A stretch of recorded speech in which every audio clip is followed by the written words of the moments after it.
Chapter 1.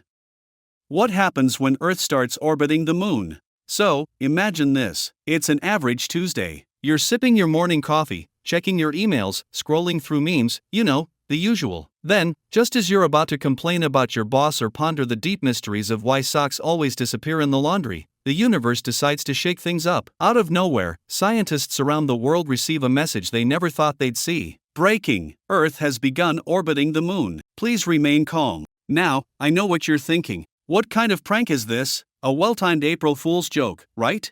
Wrong. The Earth, my friends, has indeed started orbiting the Moon. And just like that, everything you thought you knew about physics, gravity, and reality is officially upside down. Let's start with the basics. You've always been told that the Earth orbits the Sun, right? Well, forget that. We're now the Moon's sidekick. No more leisurely orbits around a giant ball of hot gas. Now we're in the Moon's gravitational clutches, and let's be honest, it doesn't seem to know what it's doing either.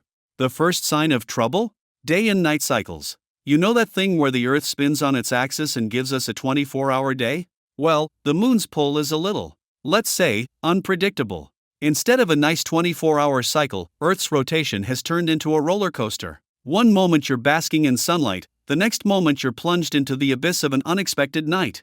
Scientists are in complete chaos. They're frantically calculating the new orbit parameters. Okay, so we've got Earth going around the Moon. But wait, we're way too close. We're practically kissing the Moon now. How's that going to work with tides? How's that going to mess with our atmosphere? Good question, right? Well, buckle up, because here's the answer. Everything. You see, the gravitational forces are way stronger than they used to be.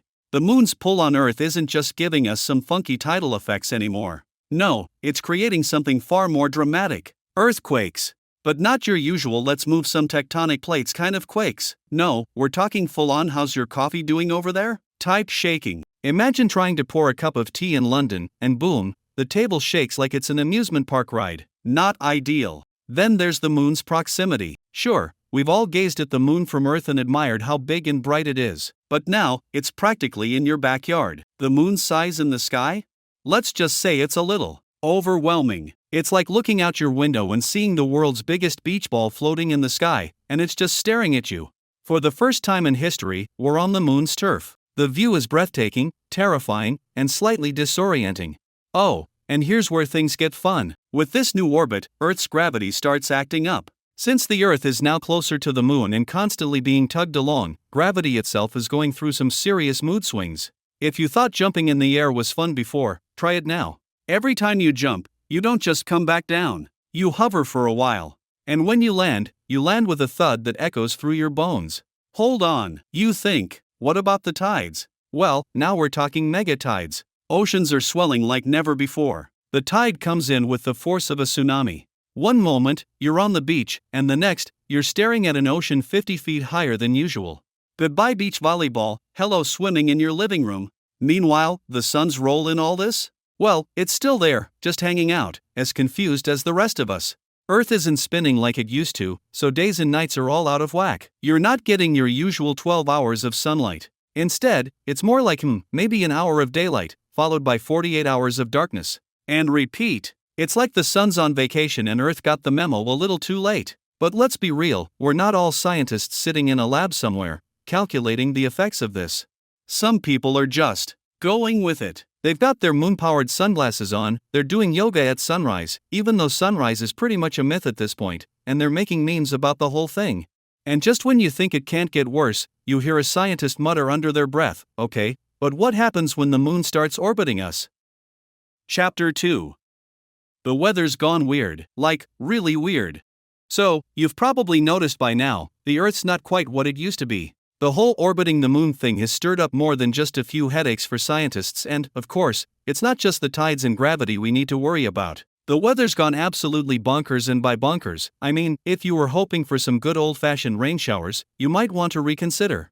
Let's start with seasons. You know how we had spring, summer, autumn, and winter? Well, say goodbye to predictable seasons. It's like the Earth's thermostat is stuck on random. Instead of your typical, oh, it's fall, the leaves are turning red, you now get, well, it's snowing in July, and next week we might hit 150 degrees Fahrenheit in London. Honestly, it's like Mother Nature's trying to win a game of who can mess up the weather the most. Winter, for example, oh boy. Imagine being in New York in the middle of December, and it's so warm that you're wondering if you somehow got transported to the Bahamas. I mean, sure, that sounds nice in theory, but when you expect snow and end up with a tan, something's gone very wrong. Then again, you can always go skiing in Florida, which, let me tell you, is a whole other level of weird. And then there's the heat. At first, it's kind of cool. You're like, wow, I'm experiencing a permanent summer. This is amazing. But fast forward a few months, and you're baking in the desert heat in places you never thought would see temperatures over 100 degrees Fahrenheit. Welcome to Australia, where now it's constantly hot. You thought the outback was dangerous before? Now it feels like you're walking through an oven set to crispy. But you didn't come here for a science lecture on the weather, right? No, let's talk about the megastorms. No, I'm not talking about a little drizzle or a windy day. I'm talking about storms that could probably put your entire house in orbit. You thought hurricanes were bad before? Now, they've got attitude. They're no longer the hey, stay inside and wait it out kind of storm. Oh no. Now they're the well, you're probably going to need a boat to get to work tomorrow kind of storm. It's not just the storms. The clouds, yeah, those fluffy white things you used to enjoy, have started following people. Imagine stepping outside in San Francisco and getting hit with a cloud that's so big, it feels like a personal space invasion. And if you live in a place like Seattle, where it's basically always cloudy, now you're just wondering, is the cloud following me, or is it the Earth itself that's a little off today? And let's not forget the moon's new influence on our weather. With the moon now in charge, the gravitational forces it exerts have made the Earth a little unpredictable when it comes to weather patterns. Superstorms, lightning that feels like it's always close by, and wind gusts that'll make you wonder if the moon's angry at you. But here's the real kicker. The ice caps. I mean, they've always been a little dramatic, right? A little meltdown here, a little thawing there, but now? They're practically fighting with each other. You've got polar ice caps that used to be firm and steady, now sliding and shifting like they're on some kind of ice skating rink. And to add to the drama, the Arctic decides it's going to move. One day, the ice sheets decide they've had enough of the North Pole, so they pack up and move south for a vacation in Antarctica. Talk about a frosty divorce. But hey, at least the rain is a real treat. Well, if you're into the whole torrential downpour in a 10-second window kind of thing, imagine standing outside in London, thinking you're about to get a mild shower, when, out of nowhere, the sky opens up like it's auditioning for the next disaster movie. You get drenched, and before you know it, the sun's back out and you're in need of sunscreen. Again. Now, let's talk the deserts. With Earth's weather going rogue, deserts are feeling a little too enthusiastic. I mean, the Sahara? Yeah, now it's just one giant barbecue pit. And the once dry Mojave? Oh, now it's got a whole new vibe. Every once in a while, it pours like you wouldn't believe. So much for dry and dusty, right? You'd think with all this mess, we'd get a little break, right? A week of normal weather to recalibrate. But nope. Earth's official slogan now is, expect the unexpected. And here's where the fantasy element kicks in. With all the new and bizarre weather patterns, some people have started doing weird stuff. Like, people now hold weather festivals where they race against the storm clouds. Picture this. Hundreds of people running through the streets, trying to dodge incoming tornadoes and lightning bolts, just for the thrill of it. Sounds ridiculous, right? But hey, it's the new normal. Who needs a calm day when you can live life on the edge? Chapter 3. Humans are weird, and now we're even weirder. Alright, so by now, you've probably noticed that Earth orbiting the moon isn't just causing a little turbulence in the weather or shaking up the oceans. No, the real chaos is happening on the ground. And no, I don't mean the giant moon hanging out above us like a cosmic selfie stick, although that is a bit unsettling. I'm talking about the people. Us. You know, the ones who keep insisting they're in charge of this whole Earth thing. First of all, let's talk about time. Remember when you used to have a pretty predictable schedule?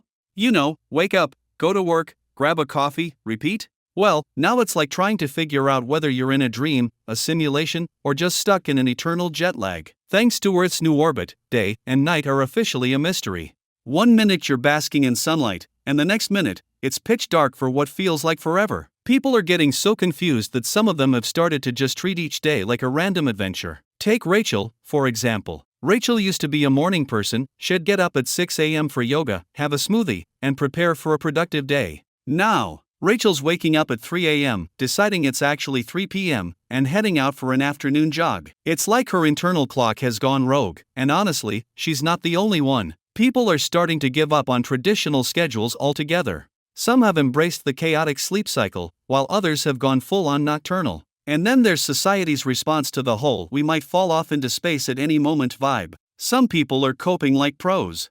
There's a trend on social media now called moon living, where influencers show off their innovative solutions for living under the new reality. One guy, Dave, has been live streaming his attempts to build a hammock on the side of his house, which is now basically a moon-facing cliffside. He calls it the gravity-free hangout. I mean, who doesn't want to chill in zero gravity on a Tuesday afternoon, right? On the flip side, others are a bit more dramatic. I mean, what do you do when the world's rules start bending like a funhouse mirror? A growing group of people have taken to the streets, chanting, "We need to rethink physics," which is probably the most admirably misguided slogan ever. They've even set up time as a construct protests, claiming that the moon's influence is messing with the very fabric of time. It's like they're trying to start a new movement, but without knowing exactly what they're fighting for, they just know it feels wrong. Some groups are reacting in, let's say, more extreme ways. The government has a hard time keeping up. While some cities still function like normal, with varying degrees of confusion, others have descended into complete pandemonium. In New York, for example, the 24-hour coffee shops now offer a special "I have no idea what time it is" discount. It's a popular deal because, well, everyone is constantly uncertain about when to go to bed, let alone work. But it's not all just fun and games. There's a certain sense of existential dread floating around. The change in Earth's orbit has made many people question things like, what are we even doing here? Do we matter if time itself is in flux?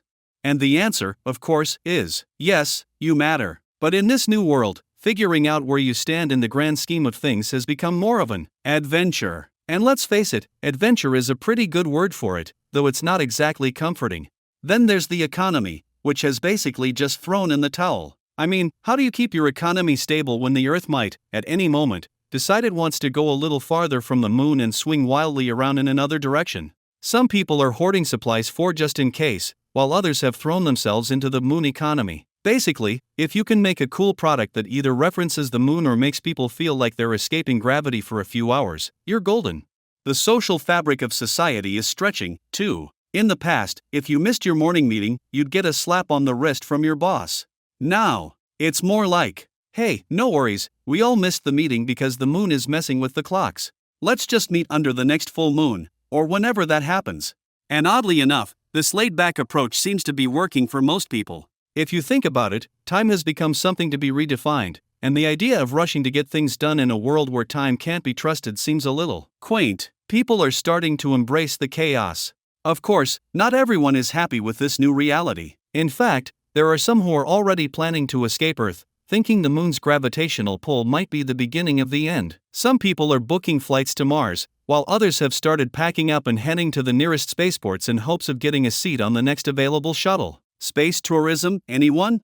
But, here's the thing, no one knows where we're headed next. Humanity's future is, as always, a little bit uncertain.